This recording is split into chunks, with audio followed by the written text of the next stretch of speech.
Ariel Castro, a salsa musician, school bus driver, and domestic abuser, couldn't handle it when his lover and 4 children left him. So what did he do? He kidnapped 3 girls and imprisoned them for over a decade in his house in Tremont, Cleveland, Ohio. Join me as we venture into the world of a madman and the girls he ruthlessly victimized beyond belief. We begin with a short history of Ariel Castro's dark past and the lover he abused. Castro, who was born in 1960 in Puerto Rico, relocated with his family to Cleveland, Ohio during his childhood. He graduated from high school, formed a long-term relationship with his neighbor Nilda, and together they had 4 children: Emily, Angie, Arlene, and Anthony. They moved into an apartment together after he failed to use a condom and impregnated her, which was in 1980. But it was then that Castro shed his filthy skin and we catch a glimpse of the evil snake within. He became controlling, possessive, and viewed her as his property. He broke her nose, knocked her teeth out, kicked her ribs in until they shattered, cracked her skull by throwing her down flights of stairs, and whacked her with a metal bar that required 40 stitches. But he didn't do this all at once. No, she had to endure this type of abuse over many years. And get this, Nilda was treated like an Afghan post-Taliban takeover. She was unable to leave their apartment without his permission, and only in long, old-fashioned dresses. Castro often waited outside like a creepy stalker, just waiting and waiting and waiting. And then he beat the living crap out of her if she tried to leave. This psychologically traumatized her, to say the least. But it doesn't end there.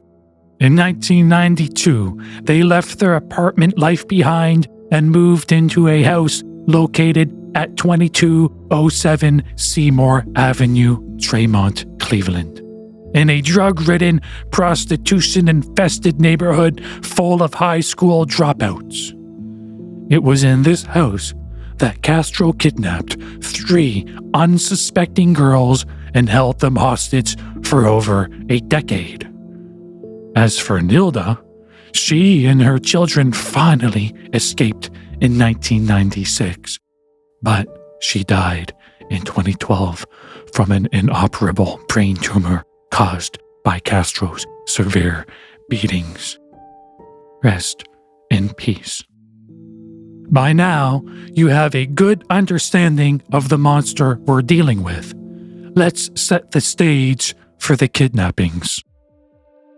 With his lover gone, his children gone, Castro was left with nothing but darkness, because his thoughts became darker and darker until they were pitch black.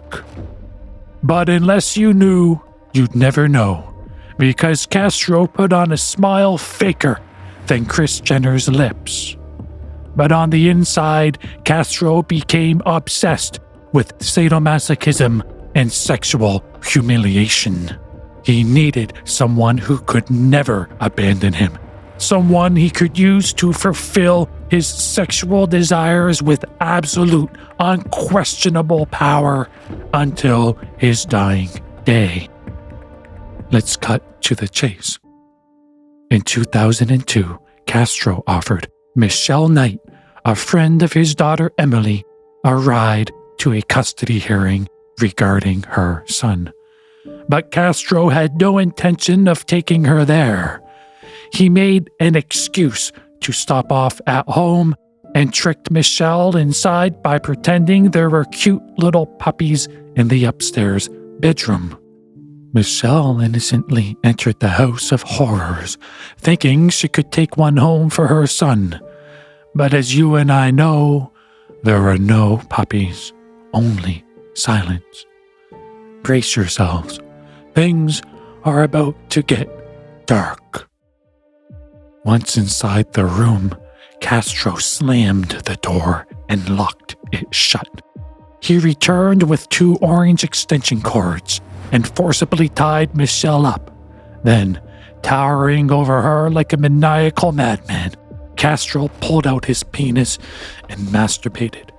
While stroking his meat, Castro went on a cringe-induced emotional rant, saying how lonely he's been since his common-in-law wife and kids left him, and how all he wants is for someone to be there for him. Castro then busted a nut and punched Michelle in the head and threatened to kill her because she screamed. Castro suspended her between 2 large metal poles that he installed on either side of the room. She hung like an ornament on the wall. Castro then shoved a dirty sock in Michelle's mouth, turned on the radio, and walked out the door. Michelle urinated all over herself multiple times, and hunger kicked in. When Castro returned, he untied her. She collapsed. Castro dragged Michelle into another room with a filthy mattress and threw her on it. He ripped her clothing off and raped Michelle multiple times. She screamed in agony, and blood soaked the mattress. It was then time for the basement. Castro dragged Michelle down a long flight of stairs into the cold darkness. He chained her to a metal pole with a rusty chain. He forced another grimy sock into her mouth and then shoved a motorcycle helmet over her head. Her screams were silenced. He left her alone in the cold, pitch black, before returning to rape her again. But he did feed her McDonald's. Oh, what a joy. Michelle spent a month down there before graduating to her upstairs bedroom. She was forced to excrete her bodily fluids in a plastic bucket. It was rarely emptied. Castro loved busting a nut inside of her because he impregnated Michelle 5 times over her decade-long imprisonment. But whenever he did, he made sure Michelle never gave birth by punching her stomach in with a barbell, his boots, or his fist. Let's take a breather. That's a lot to digest.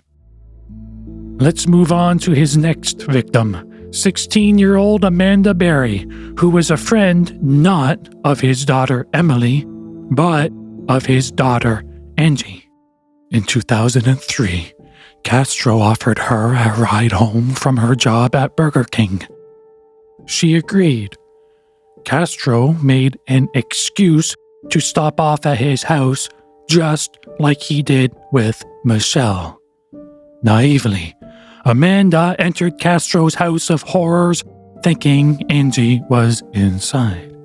But instead, Amanda was greeted by an empty room down the hall from Michelle. Castro threw her to the ground, and he mercilessly raped her.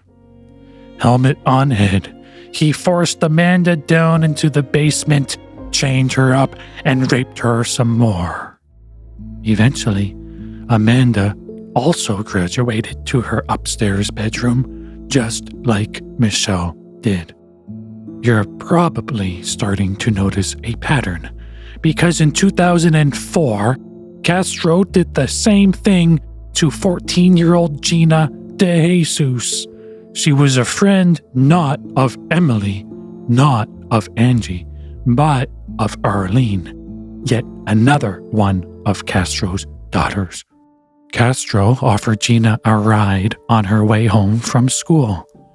Just like the time before and the time before that, Castro made a detour to his humble abode. He tricked Gina inside by pretending he needed help moving a speaker. Castro lured the girl not into an empty bedroom, but into his bathroom instead. A twist of events indeed. While Castro admired himself in the mirror, he demanded Gina expose her private parts. So awkward, so uncomfortable, so unsettling. She said she wanted to go home. Castro said okay. But he tricked the innocent, poor young girl into his basement instead. You know what's coming next. He attacked her, chained her to the pole, raped her while she screamed in fear, and shoved the motorcycle helmet over her head. She passed out. Eventually, she graduated to her upstairs dwelling, where Gina and Michelle were forced to share rooms. They both used the same dirty bucket for their urine and feces, and were often chained together like Siamese twins. At this point in the story, there's 3 girls, 1 house, and 1 monster domineering over them all. Let's take a moment to understand their day-to-day life. Michelle and Gina were kept in 1 room, and Amanda was kept separate from them in another. Both rooms had televisions, and Castro gave each of the girls spiral notebooks. They filled the pages with journal entries and drawings. Sometimes, Castro brought the girls into his backyard, but it was more like a prison yard secured with barbed wire. But they were mostly locked up in their rooms, with boarded windows reinforced with plexiglass. The girls were sometimes chained up, but sometimes not. In later years, Castro allowed the girls to walk around his house under his supervision, but he patrolled the premises with a Luger handgun strapped to his body. The abuse never ceased to exist. The girls were constantly raped, sometimes fed rotten food, and punished. He would starve them, lock them in the freezing basement during winter, and confine them in the sweltering hot attic in the summer. Castro would remove their plastic toilet buckets, where they became like cats locked in rooms without letter boxes. And get this, Castro even forced them to watch their own vigils on TV and fed them cake on the anniversary of their abductions. But here's the thing. Amanda was the prized jewel. Michelle, the ugly duckling that was used as a punching bag and raped whenever Amanda said no. And Gina was Michelle's lifelink that existed in the background of it all. For example, Castro impregnated both Michelle and Amanda in 2006. He ruthlessly punched and kicked Michelle the Hague in the stomach, but eagerly awaited the childbirth of Amanda, his beloved Pearl. I hope this shows you the stark difference in how he treated the 2 girls. But on that note, let's do a deep dive into the childbirth of Amanda. In anticipation of Amanda's due date, Castro purchased a small plastic swimming pool. You heard me right. His plan was to force Amanda to give birth inside of it. And that's exactly what happened. On Christmas Day, 2006, Amanda went into labor. Castro brought her and Michelle into the basement. As Amanda sat inside of the pool and relentlessly pushed, Michelle did her best to guide the baby out. But as the baby's head emerged, it became stuck. The infant turned blue. Castro threatened Michelle's life if the baby died. Michelle couldn't do anything but tell Amanda to keep pushing. She kept pushing, and the infant popped out. Michelle pushed her 2 fingers together and performed CPR on the baby. If you believe in miracles, then this was one of them. Jocelyn drew her first breath, and Michelle's life was spared.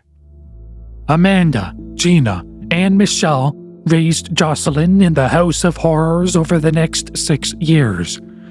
But Castro forced the girls to hide their rusty chains from the baby and use fake names.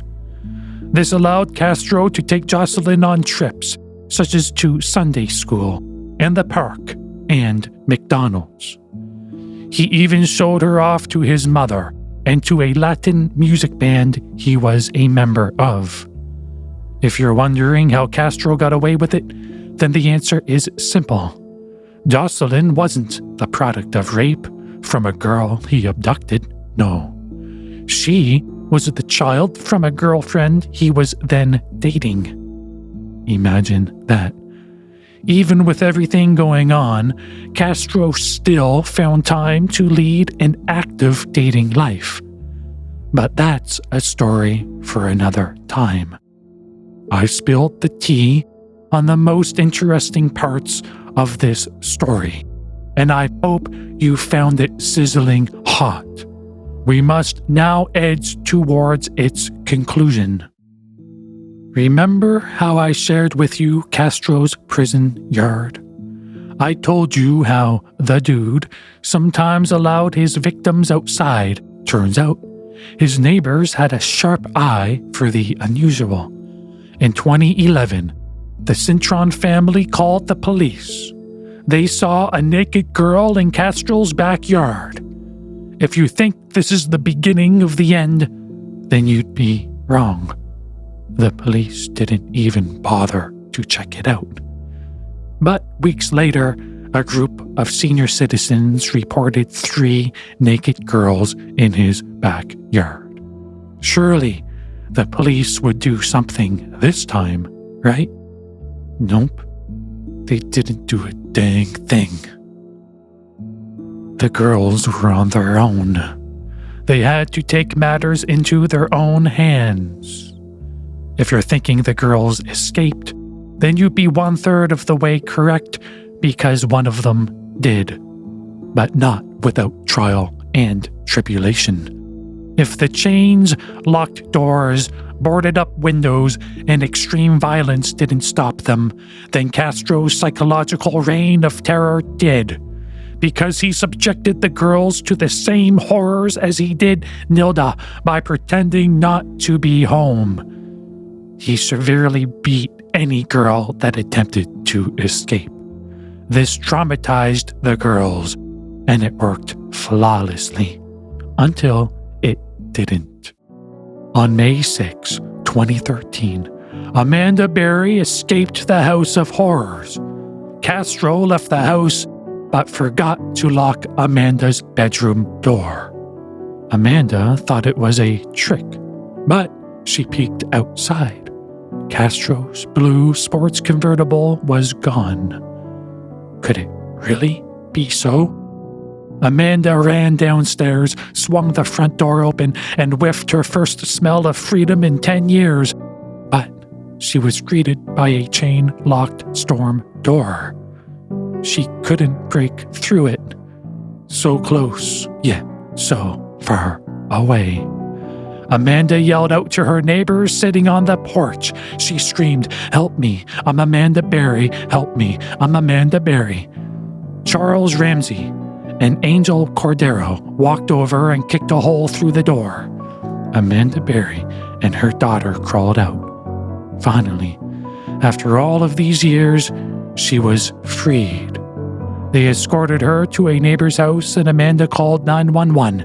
She said, "Help me, I've been kidnapped and I've been missing for 10 years and I'm here. I'm free now." Believe it or not, the police actually responded this time. They arrived at 2207 Seymour Avenue and freed Michelle and Gina from the House of Horrors. Castro was arrested, sentenced to life without parole, but committed suicide by hanging himself in his cell. But if you think the story ends here, it doesn't. Crazy runs in the family because then 19-year-old Emily Castro, one of Castro's daughters, slit her 11-month-old baby's throat in 2007. She had manic depression and became delusional after going off of her medication. She was sentenced to 30 years in prison. I'll end on this note. Against all odds, Michelle, Amanda, and Gina went on to have successful lives, but not without complications. Michelle was beaten so badly she underwent facial reconstruction surgery. The girls did a series of interviews and wrote books on their ordeals, where they go into a lot more detail than I did. Be sure to check out the links in the description below to learn more. Thank you for joining me on this episode of The Untold Truths. Until next time, stay safe, stay vigilant, and stay spicy. Sincerely, the Tea Barista. And remember, you're the frog in the boiling water, and I'm the chef slowly turning up the heat.